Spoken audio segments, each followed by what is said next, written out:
Welcome back दोस्तों। तो आज किसी वीडियो में मैं एक्सप्लेन करने वाला हूँ that time I got reincarnated as slime season 4 का एपिसोड 13। अगर आप लोगों ने इसके बाकी के एपिसोड अभी तक नहीं देखे हैं तो इसकी प्लेलिस्ट का लिंक मैं डिस्क्रिप्शन में डाल दूंगा, वहां से चेकआउट कर लेना। जैसा कि हमने पिछले एपिसोड में देखा था, रिमरू ने एक मीटिंग के दौरान लो को अप्लाई करने के लिए उसको 3 हिस्सों में बांट दिया था। पहला लेजिस्लेटिव ब्रांच जो लो बनाती है, दूसरा एग्जीक्यूटिव ब्रांच जो लोगों के विवाद पर कंट्री चलाती है, और आखिर में जियोडिस्टिल ब्रांच जो लोग का इस्तेमाल करके मामलों का फैसला करती है। और इन तीनों ब्रांच में काम करेंगे रैगर्ड, रूगर्ड और रोगर्ड। बाहर की तरफ कुरोबे ने एलिमेंटल कोर का इस्तेमाल करते हुए अपने स्वॉर्ड को काफी ज्यादा पावरफुल कर दिया था। वहीं दूसरी तरफ रिमरू के सामने मैगी ट्रेन हाजिर हो चुकी थी और इसमें एलिमेंटल कोर उसके पावर सोर्स का काम करता है, लेकिन इसका वेरिफिकेशन वर्क अभी तक खत्म नहीं हुआ है। इसी वजह से इसका काम ट्रायड और उसके बाकी के साथी संभाल लेंगे। साथ ही साथ हमने एपिसोड के लास्ट में देखा था जहाँ पर एक पार्टी के दौरान मिलिम के हाथ में जो एग था वो हैच हो जाता है, जिसकी वजह से इस पार्टी में पहले से भी ज्यादा जान आ गई थी। अब आगे नेक्स्ट एपिसोड की शुरुआत टेम्पेस्ट का सीन दिखाते हुए होती है और एक मेंशन के अंदर रिमरू अपना काम करते हुए कह रहा था, मुझे खुशी है कि टेम्पेस्ट अच्छा कर रहा है, लेकिन काश इसके साथ इतने सारा पेपर वर्क ना होता। उसी वक्त वहाँ पर मिलिम उसका गेट तोड़ते हुए सामने की तरफ आते हुए उसको बताती है कि रिमरू मैं गाये के साथ एक एडवेंचरर पर जा रही हूँ। अब ये सुनने के बाद रिमरू थोड़ा हैरान हो गया था, पर मिलिम अपनी बातों को कंटिन्यू करते हुए कह रही थी, गाये के लिए यह एक अहम एक्सपीरियंस होगा। आखिरकार सबसे बड़े शिकारी होने के नाते ड्रैगन सिर्फ उसी शिकार को खाते हैं जिन्हें वह खुद मारते हैं, इसलिए मैं उसे शिकार करना सिखाने जा रही हूँ। और ये सुनते हुए गाये के पेट में से गुड़ गुड़ की आवाज आने लगी थी। तभी यासिन का ठोकर डंजन की तरफ आ गया था, जहाँ पर वो लोग अपने मॉन्स्टर्स फॉर्म में मौजूद होते हैं। तभी मिलिम अपने दोस्त से कहती है कि गाये जाओ अपना शिकार करो। जो सुनकर गाये तुरंत उन मॉन्स्टर की तरफ जाते हुए केयोटिक ब्रेथ का इस्तेमाल करने के साथ उन पर अटैक कर देता है, और उसके एक ही अटैक की वजह से वो सारे के सारे मॉन्स्टर्स एक ही बारी में फ्राई होकर डिलीशियस बन जाते हैं। उसकी इस पावर को देखने के बाद रिमरू भी अमेज होते हुए कह रहा था, आखिरकार ये फॉर्मर कियोस ड्रैगन है, तो ऐसा तो होना ही था। साथ ही साथ मिलिम भी गाये की तारीफें करने लगी थी, जिसकी वजह से गाये का सीना चौड़ा हो चुका था। जिसके बाद बैकग्राउंड में रिमरू बताने लगा था, गाये ने एक बार फिर से एलिमेंटल ड्रैगन के तौर पर जन्म लिया। एलिमेंटल ड्रैगन सभी ड्रैगन्स के एंसेस्टर होते हैं, और स्टार किंग ड्रैगन जो ट्रू ड्रैगन्स में सबसे पावरफुल होते हैं, उन्होंने ही उन्हें अस्तित्व में लाया था। साथ ही दुनिया में केवल 4 ट्रू ड्रैगन है, जिनमें बेल्डोरा भी शामिल है। ड्रैगन अपने आप में एक अलग ही क्लास के क्रिएचर होते हैं। जब वो हमें ये सब समझा ही रहा था, उसी समय गाये ने एक और मॉन्स्टर को निपटा दिया था, जिसकी वजह से वो सारे के सारे लोग खुशियां बनाने लगे थे। और इसी के साथ उन्होंने फ्लोर 50 को कंप्लीट कर दिया। तभी यासिन का ठोकर उनके रेस्टोरेंट की तरफ आ गया था, जहाँ पर वो गाये की विक्ट्री को सेलिब्रेट कर रहे थे। तभी बेल्डोरा बोल पड़ा, अब तो बॉबिक्स भी हमारा मुकाबला नहीं कर सकते। जिस बात पर एग्री करते हुए रामरेस भी बोल पड़ी, सही सही, ऐसा लगता है कि अब हम थोड़े से ज्यादा स्ट्रॉन्ग हो गए हैं, है ना।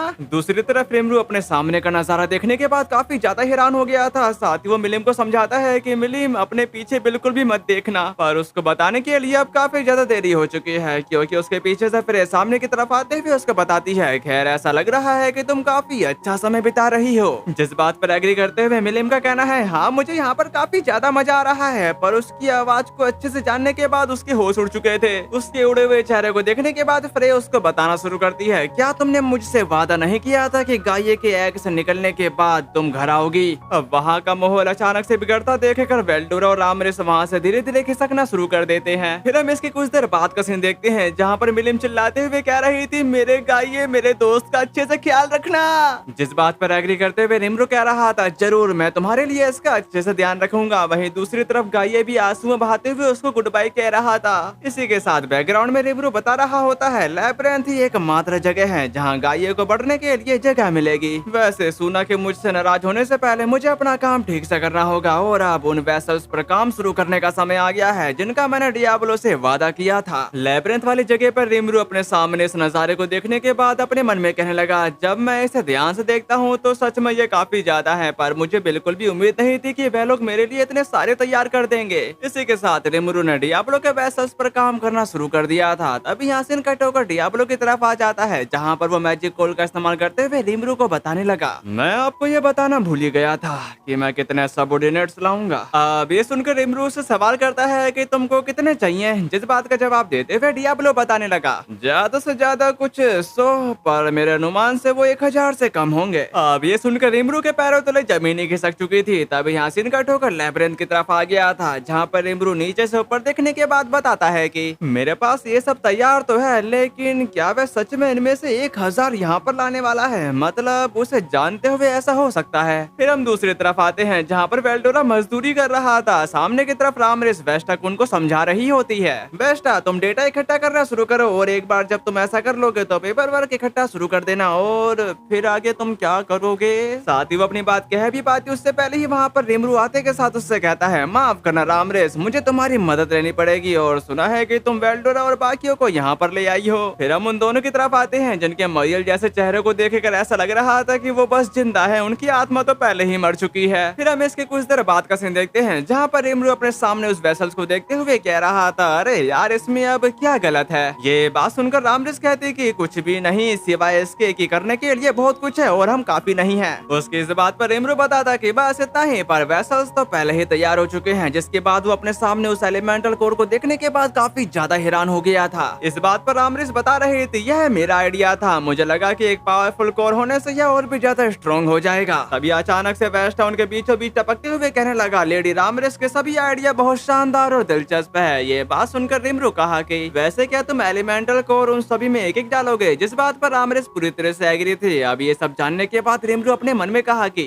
उसके लिए 1000 वेसल्स के लिए एलिमेंटल कोर बनाना इम्पॉसिबल है और वह उसमें सूडो सोल भी डाल रही है। लेकिन रिमरू का हैरान चेहरा देखने के बाद वेल्डोरा हंसने के साथ कहता है कि रिमरू का वह चेहरा बनते देखना ही मेरे लिए काफी था। लेकिन रिमरू उसको फुल्ली इग्नोर मारते हुए सीधे रामरेस को बताता है, अब मैं समझ सकता हूँ कि तुम्हारे पास लोगों की कमी क्यों है। जिस बात का जवाब देते हुए रामरेस बताती है, इसलिए मुझे एक असिस्टेंट चाहिए, मतलब वेस्टा और मास्टर के पास और भी काम है और यहाँ पर जो भी कुछ हो रहा है वह पूरी तरह से सीक्रेट है, इसलिए कोई भी काम नहीं चलेगा। उसकी ऐसी बातों को सुनने के बाद वेल्डोरा के कान पूरी तरह से खड़े हो चुके थे। साथ ही साथ वो खुद रिमरू के करीब आते हुए कहता है कि ग्रेट रिमरू, मुझे भी तुमसे एक काम कराना है। पर वो आगे कुछ भी कह पाता तभी पीछे से सूना की आवाज आने लगी थी जो रिमरू को पुकार रही होती है। इसी वजह से रिमरू सीधे उसके पास चला गया था, पर वेल्डोरा जो कहना चाहता था वो नहीं कह पाता। तभी सूना उसे बताना शुरू करती है, यहाँ आपसे कोई मिलने आया है। वह कहता है कि वह आपको जानता है और उसका नाम डीनो है। उसके ऐसा कहते यहाँ से निकट होकर डीमन लॉर्ड डीनो की तरफ आ गया था जो रिमरू को देखते हुए कह रहा था, हेलो रिमरू, और काफी समय हो गया मिले हुए। अपने सामने उस बंदे को देखने के बाद रिमरू अपने मन में कहा कि डीमन लॉर्ड डीनो वह भी मेरी तरह ऑक्टाग्राम का मेंबर है। मुझे लगता है कि उसका निकनेम स्लीपिंग रूलर था। जिसके बाद सूना उन दोनों के लिए चाय नाश्ता सर्व करने के बाद वहाँ से चली जाती है, जबकि डीनो उससे कह रहा था, और क्या हाल है तुम्हारे। जाहिर है कई तरह की परेशानियां हैं जिनसे निपटना है, इसलिए यह आसान नहीं रहा, पर तुम यहाँ पर कैसे आए। जिस बात का जवाब देते हुए डीनो बताता है कि बस साथ ही डीमन लॉर्ड्स के साथ समय बिताने आया हूँ। असल में जहाँ मैं रहता था वहाँ से मुझे निकाल दिया गया, अब मेरा कोई भी घर नहीं है, इसलिए मैं डैग रूल के साथ रहा हूँ और हाँ, मेरे पास बिल्कुल भी पैसे नहीं है। उसकी ऐसी बातों को सुनने के बाद रिमरू इरिटेट होने के साथ अपने मन में कहता है कि और तुम खुद को डीमन लॉर्ड कहती हो, ये आदमी तो असल में बिल्कुल ही बेकार है। जबकि डीनो सीरियस होने के साथ उसको बताता है कि अब तुम्हें पता है तो मैं यहीं पर रुकना चाहता हूँ, लेकिन उसके मुंह पर ही रिमरू ने सीधे मना कर दिया था। अब उसको इस बात का बिल्कुल भी एहसास नहीं था कि वो ऐसा भी कुछ कह सकता है। इसी वजह से वो काफी ज्यादा हैरान होने के साथ कहता है कि अरे जरा रुको तो सही, तो क्या तुम सच में चाहती हो कि बस मैं रास्ते में ही मर जाऊं। ये बात सुनकर रिमरू कहता है, मैं ऐसा नहीं चाहता, पर मैं ये भी चाहता हूँ कि तुम काम करो। उसकी इस बात पर डीनो और भी ज्यादा हैरान होने के साथ कहने लगा, मुझसे इतनी उम्मीदें मत रखो, मेरा तो उसूल ही है कि कोई काम ना करूं। सदियों से मैंने पैसे कमाने के लिए कुछ भी नहीं किया है, कभी अपनी जेब से कुछ खाया पिया भी नहीं है। उसकी ऐसी बातों को सुनने के बाद रिमरू कहता है कि वाह क्या बात है, पर इसे खत्म करने के बाद यहाँ से तुरंत ही निकल जाना। अब उसकी उम्मीदें पूरी तरह से टूट चुकी है, जिसकी वजह से वो आखिर में उस बन को खाता है और वो बन उसको इतना ज्यादा पसंद आ जाता है कि उसकी टोन पूरी तरह से ही बदल जाती है, यहाँ तक कि उसके सामने झुकते हुए बोल पड़ा, रिमरू नहीं ग्रेट रिमरू, प्लीज मुझे इस देश का नागरिक बनने और आपकी सेवा करने की परमिशन दे और आपकी इच्छा ही मेरा आदेश है। अब ये देखकर रिमरू उसको बताता है, डीनो यार क्या तुम एक क्रीम पफ के लिए हार गए। जिसके बाद डीनो उस क्रीम पफ की टोकरी को अपने हाथों में लेते हुए कह रहा था, अगर इसका मतलब है कि मुझे रोज ऐसी मजेदार चीजें खाने को मिलेगी तो मैं कुछ भी करने के लिए तैयार हूँ। अब ये सुनकर रिमरू अपना पैर बाहर की तरफ निकालने के साथ कहा, जाओ यहाँ से निकल जाओ। उसकी ऐसी बातों को सुनने के बाद डीनो घबराता नहीं बल्कि इवल स्माइल के साथ अपने पास से एक लेटर बाहर की तरफ निकालने के साथ कहा, क्या ये सब देखने के बाद भी तुम ऐसा कह सकती हो, ये तुम्हारे लिए पुराने डीमन लॉर्ड गाय क्रिम्सन का एक लेटर है। अब ये देखकर रिमरू भी क्यूरियस होने के साथ उस लेटर को ले लेता है, लेकिन उस लेटर में बस कुछ चंद अक्षर लिखे थे, डीनो का अच्छे से ख्याल रखना। अब ये सब पढ़ने के बाद रिमरू का दिमाग पहले से भी ज्यादा खराब हो चुका था। साथ ही साथ वो बोल पड़ा कि क्या कहा उसने और मुझे उसकी देखभाल क्यों करनी है। जिस बात का जवाब देते हुए राफेल बताना शुरू करती है, काफी पॉसिबिलिटीज है कि गाय क्रिम्सन नाम के पर्सन ने डीनो नाम के पर्सन को तुम पर इसलिए थोप दिया क्योंकि वह उसकी देखभाल नहीं करना चाहता था। अब ये सब जानने के बाद रिमरू का सर दर्द करने लगा था, पर वो खुद को शांत करते हुए अपने मन में कहता है ये बुरा है, लेकिन मैं नहीं चाहता कि गाय मेरे साथ बुरा बर्ताव करे। फिर वो डीनो को बताता है कि ठीक है, मैं तुम्हारा ध्यान रखूंगा, लेकिन इसके लिए तुम्हें काम करना होगा। इस बात की वजह से उसके पैरों तले जमीन खिसक चुकी थी। तभी यहाँ से निकट होकर लैबिरिंथ की तरफ आ गया था, जहाँ पर रिमरू उसको वहाँ पर लाते हुए बताता है, वैसे मैं इसे काम कहता हूँ, लेकिन असल में ये बहुत आसान चीज है। मैं चाहता हूँ कि तुम रामरेस की असिस्टेंट बनो। ये बात सुनकर डीनो कहता है, क्या वह बिल्कुल मेरी तरह नहीं है? मेरा मतलब है वह इतने लंबे समय तक उस लैबिरिंथ में बंद रही थी। फिर हम दूसरी तरफ देखते हैं, जहाँ पर उस वेसल्स का केस धीरे धीरे पेनिट्रेट होने लगा था। इसी वजह से वो दोनों काफी ज्यादा घबरा जाते हैं। अब उन दोनों को पैनिक करता देखकर रिमरू सामने की तरफ आते हुए उनसे कहता है, तुम ये यहाँ पर क्या कर रहे हो? पर वो दोनों अपने सामने डीनो को देखने के बाद हैरान हो चुके थे। फिर हम इसके कुछ देर बाद का सीन देखते हैं, जहाँ पर रिमरू ने कैसे न कैसे करके उस केस को ठीक कर दिया था। पर रिमरू उन दोनों की कहानी को सुनने के बाद उन पर गुस्सा करने के साथ कह रहा था, क्या कहा तुमने? वेल्डोरा के मैजिक क्यूब्स सीधे कैप्सूल में डाल दिए। उसका यूं भड़कता देखेकर रामरेस उसको बताती है, मैंने सोचा कि उसकी मदद से डोल शायद थोड़ी जल्दी बड़ी हो जाएगी और वह वेसल जल्दी ही तैयार हो जाएगा। जो सुनकर रिमरू कहता है, तो कैप्सूल के अंदर मैजिक क्यूल की डेंसिटी एबनॉर्मल लेवल तक बढ़ गई और वह लगभग फट ही गया। इस पे वो दोनों पूरी तरह से एग्री थे, जबकि रिमरू अपने मन में कहा कि मुझे इसके लिए उन्हें डांटना नहीं चाहिए था।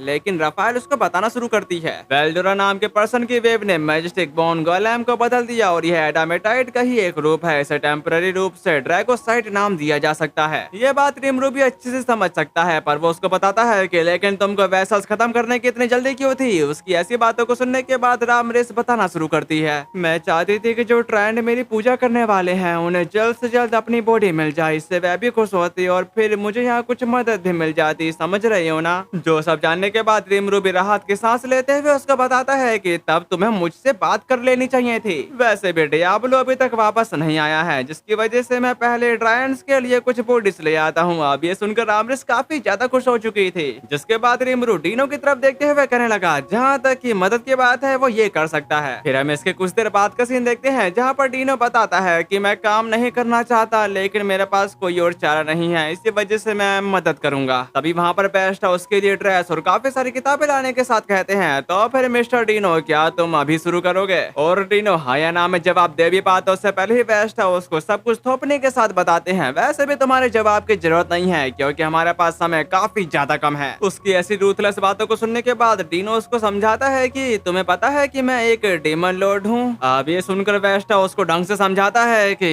क्या कहा तुमने? क्या तुम्हें पता नहीं है कि यहाँ पर टाइटल का कोई भी मतलब नहीं है? अब उसको अपने हाल पर छोड़ने के बाद रिमरू का कहना है, मुझे लगता है कि इससे हमारे स्टाफ की कमी दूर हो जाएगी, पर मुझे अपने काम पर वापस जाना होगा। लेकिन वो वहाँ से जा भी पाता, तभी वहाँ पर वेल्डोरा आते के साथ उसको बताता है, रुको रिमरू, मुझे भी तुमसे एक फेवर मांगना है। अब ये सुनकर रिमरू भी परेशान हो जाता है, क्योंकि आज तक वेल्डोरा ने कभी उससे फेवर नहीं मांगा। जबकि दूसरी तरफ वेल्डोरा एकदम से अपना चेहरा बदलते हुए कहा, मुझे भी एक असिस्टेंट चाहिए। उसके मुंह से ऐसी बातों को सुनने के बाद रिमरू उसको समझाता है, मुझे माफ करना, लेकिन सब लोग पहले ही काफी ज्यादा बिजी हैं और किसी के पास तुम्हारी मदद करने के लिए टाइम नहीं है। उसके इन सवालों का जवाब देते हुए वेल्डोरा कहता है, अरे रुको, मैं रामरेस की मदद कर रहा हूँ और लैबिरिंथ के गार्डियन के तौर पर काम कर रहा हूँ और मैं बहुत जरूरी काम करता हूँ, पर मुझे नहीं लगता कि ऐसा कोई असिस्टेंट होने में कोई बुराई है जो मेरा शुक्रिया अदा करके मेरी तारीफें करके मुझे शांत करे। दूसरी तरफ रिमरू का कहना है, मैं समझ सकता हूँ कि तुम कैसा फील कर रहे हो, लेकिन मुझे नहीं पता कि कोई ऐसा है भी या नहीं जो तुम्हारे लिए ऐसा कर सके।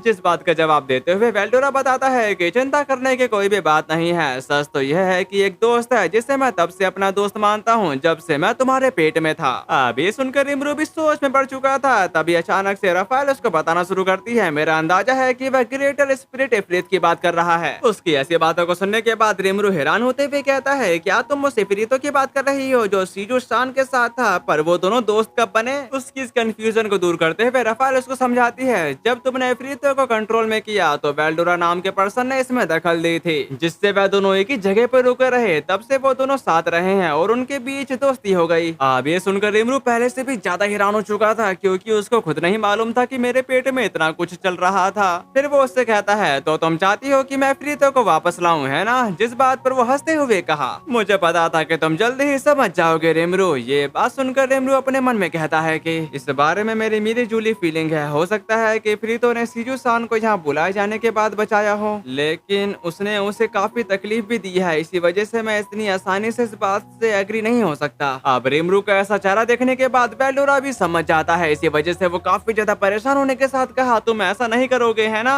यहाँ तक कि रामरेस भी उसका साथ देते हुए कह रही थी, रिमरू मैं अभी तुमसे यही कह रही हूँ, प्लीज मास्टर की इच्छा पूरी कर दो। उन दोनों की ऐसी बातों को सुनने के बाद रिमरू का कहना है, मुझे ऐसा लगता है कि इफरीत ने डीमन लॉर्ड लियोन के प्रति वफादारी की कसम खाई थी। अगर मैं उसे वापस पे ले आऊँ तो क्या वह सच में तुमको सर्व करेगा। जिस बात का जवाब देते हुए बेल्डोरा बताता है, मुझे इस बारे में चिंता करने की कोई भी जरूरत नहीं है, क्योंकि मेरा जुनून उस तक पहुंच गया है और वह मेरा असिस्टेंट बनने के लिए पूरी तरह से तैयार है। उसकी ऐसी बातों को सुनने के बाद रिमरू कहता है कि सच में, वैसे क्या तुम वहाँ पर इफरीतों से बात कर रहे थे। जिस बात पर एग्री करते हुए बेल्डोरा कहता है, हाँ मेरे लिए कुछ भी इम्पॉसिबल नहीं है। अब उसकी ऐसी बातों को सुनने के बाद रामरेस भी उसकी तारीफें करते हुए कह रही थी, मास्टर कमाल के हैं। पता है इफरीत ने मैगी ट्रेन के लिए काफी सारे सैलेमेंडर को बुलाया, क्योंकि उन्होंने कहा था। इसलिए मुझे लगता है कि उसे हमारी टीम में शामिल करना अच्छा रहेगा। अब उन दोनों की ऐसी बातों को सुनने के बाद रिमरू अपना जवाब देता है, ठीक है, लेकिन जो भी हो तुमको उसकी जिम्मेदारी लेनी होगी। अब ये सुनकर वो दोनों ही काफी ज्यादा खुश हो जाते हैं। उन दोनों को खुशी के मारे झूमता देखकर रिमरू अपने मन में कहा कि मुझे ऐसा लग रहा था जैसे मेरा पालतू जानवर मुझसे ट्रीट के लिए गिड़गिड़ा रहा था। तभी यहाँ से निकट होकर उन दोनों की तरफ आ गया था, जहाँ पर वेस्ट हाउस को बताता है कि तुम उन मटेरियल्स को वहीं पर छोड़ सकते हो।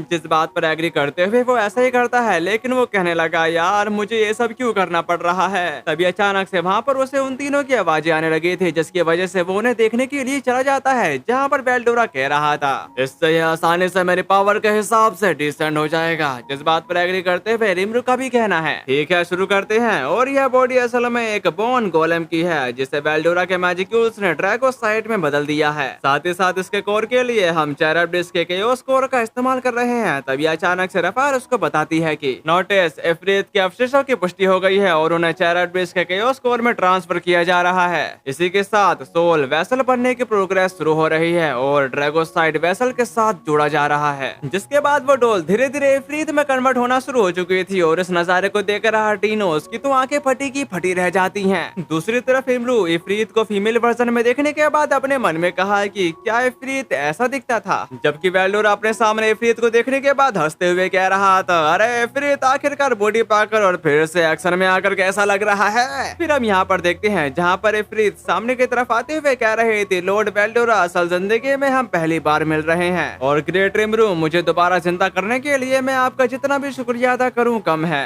अब ये सुनकर इमरू का कहना है, हाँ मुझे खुशी है कि तुम ठीक लग रहे हो। तो मैं तुमसे कुछ पूछना चाहता था, क्या तुम मतलब ज्यादा ठीक ठाक। और वैसे ही अनाप शनाप बके जा रहा था, पर इफरीत उसकी बातों को अच्छे से समझने के बाद कहा, मुझे शक है कि ये लॉर्ड बेल्डोरा का ही आइडिया था। लेकिन लॉर्ड बेल्डोरा की पावर की वजह से भले ही मैं फायर स्पिरिट हूँ, लेकिन अब मैं विंड को भी कंट्रोल कर सकती हूँ। वैसे भी चेराब्डिस एक फीमेल ही थी। उसकी ऐसी बातों को सुनने के बाद रिमरू का कहना है, अगर तुम चाहो तो तुम अपना पुराना फॉर्म भी रख सकती हो। इस बात पर इफरीत बोल पड़ी, बिल्कुल नहीं, दिखावे को छोड़ दे तो यह रूप पिछले वाले रूप से कहीं ज्यादा पावरफुल है। जो सुनकर उसे रिमरू इस पे कुछ नहीं कहता, पर वो उससे सवाल करता है, लेकिन उससे पहले वैसे क्या तुम्हें मुझसे कोई शिकायत नहीं है। इस बात पर इफरीत उसको बताने लगी थी, नहीं, सीजू दावे के फिक्र में मुझे रास्ते से हटाने की आपकी कोशिश बिल्कुल नेचुरल थी और हम दोनों कभी एक दूसरे के साथ नहीं मिल सकते थे, पर मुझे यकीन है कि कोई और तरीका जरूर रहा होगा, लेकिन अब मैं बस जो हुआ उस पर अफसोस नहीं कर सकती। इसके बाद यहाँ से निकट होकर उसी जगह की तरफ आ गया था जहाँ पर इमरू बार बार आता रहता है, और ऐसा इसलिए है क्योंकि उसके पीछे जो पेड़ है उसके नीचे सीजू दफन है। जबकि रिमरू अपने मन में कहने लगा, उसके बाद मैंने और इफरीत ने कई बातें की। हमने बेल्डोरा के साथ अपने स्ट्रगल और डीमन लॉर्ड लियोन के बारे में बात की, जिसकी वह सेवा करती थी। फिर अब यहाँ पर देखते हैं जहाँ पर इफरीत का कहना है, अपने हाथों हारे और मारे जाने के बाद जो बचा है वह मैं हूँ। मेरी किस्मत अच्छी थी कि बेल्डोरा ने मुझे बचा लिया और इसी वजह से मेरा एरोगेंस बच गया, लेकिन मुझे पता है कि अब मैं वैसी नहीं रही जैसा मैं पहले थी। पर मेरा मानना है कि लॉर्ड लियोन एक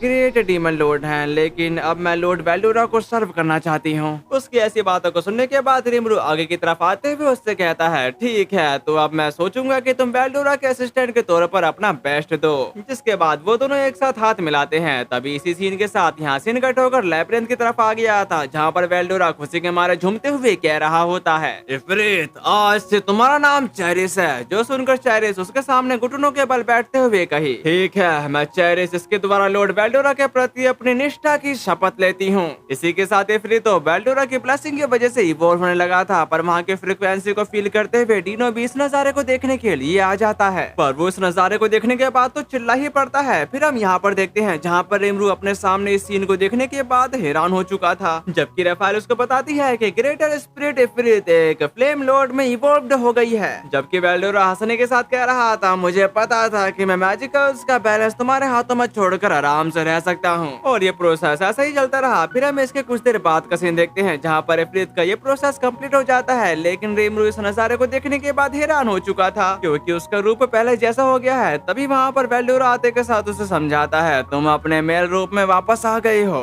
जबकि इफरीत अपने आप को फील करते हुए कहने लगा, यह पावर इनक्रेडिबल है। ऐसा लगता है कि इस रूप में मेरी फ्लेम की पावर काफी ज्यादा बढ़ जाती है। फिर वो अपने फीमेल वर्जन में आते के साथ कहने लगा, मेरी फीमेल रूप में मेरी विंड पावर काफी ज्यादा हो जाती है। अब ये सुनकर रिमरू सरप्राइज हो जाता है, लेकिन वेल्डोरा फ्लेक्स मारते हुए कहा कि इसमें कोई हैरानी वाली बात नहीं है चेरिस, अब से मैं अपने असिस्टेंट के तौर पर तुम पर भरोसा करूंगा। इस बात पर इफरीत पूरी तरह से एग्री थी, लेकिन रिमरू अपने मन में कहा कि मुझे पक्का यकीन है कि अब जब वह ज्यादा पावरफुल हो गया है तो वेल्डोरा उसे और भी ज्यादा परेशान करेगा। फिर हम यहाँ पर देखते हैं जहाँ पर डीनो इस नजारे को देखने के बाद कहता है, मुझे लगता है कि उन्होंने किसी फ्लेम लॉर्ड से दोस्ती कर ली है। उसकी ऐसी बातों को सुनने के बाद वेस्टा उसको बताता है कि खैर ये बातें तो होती ही रहती है। तभी वहाँ पर आमरिस भी आते के साथ कहने लगी, डीनो, अगर तुम रिमरू और मास्टर के साथ रहने वाले हो तो ऐसी छोटी मोटी बात से हैरान नहीं हो सकते। उसकी इस बात पर डीनो बताता है कि शायद मैं ही बेवकूफ था जो उसका मतलब निकालने की कोशिश कर रहा था। यहाँ तक कि वेस्टा उसको थम्स अप दिखाने लगा था। फिर हम यहाँ पर देखते हैं जहाँ पर रिमरू अपने मन में कह रहा था, मुझे कुछ और नए साथी भी मिले हैं। लगभग 10 ट्रायड्स ट्रेनिसान की तरह ट्रायड्स टोल ट्रायड्स में बदल गई और हमारे पास लैब्रिंथ में काम करने के लिए 100 से ज्यादा ट्रायड्स तैयार हो गए। सभी ट्रायड्स को अपनी अपनी बॉडी मिलने के बाद वो सभी के सभी उसका शुक्रिया अदा कर रहे होते हैं। जो सब सुनने के बाद रिमरू अपने मन में कहा कि अब कुछ समय तक फिर से हम कम नहीं पड़ेंगे। इसके बाद यहाँ सीन कट होकर मैंशन की तरफ आ गया था, जहाँ पर रिमरू आराम फरमाते हुए कहता है, अब बस डियाब्लो के वापस आने का इंतजार करना बाकी है। इसके बाद यहाँ सीन कट होकर एक मिस्टीरियस सी जगह की तरफ आ गया था, जहाँ पर डियाब्लो उड़ते हुए कह रहा था, मुझे यकीन है कि ग्रेट एमरो भी उनसे खुश होंगे। साथ ही साथ हमें काफी सारे नए नए कैरेक्टर्स को भी दिखाया जाता है और उनमें से एक लड़की गोबुता की गर्ल फ्रेंड होने वाली है। अगर मैंने वो बता दिया तो स्पॉइलर हो जाएगा, जो मैं नहीं देना चाहता। और नेक्स्ट एपिसोड के लिए कौन कौन एक्साइटिंग है वो कमेंट में जरूर बता देना। तो फिर मिलते हैं, सायोनारा।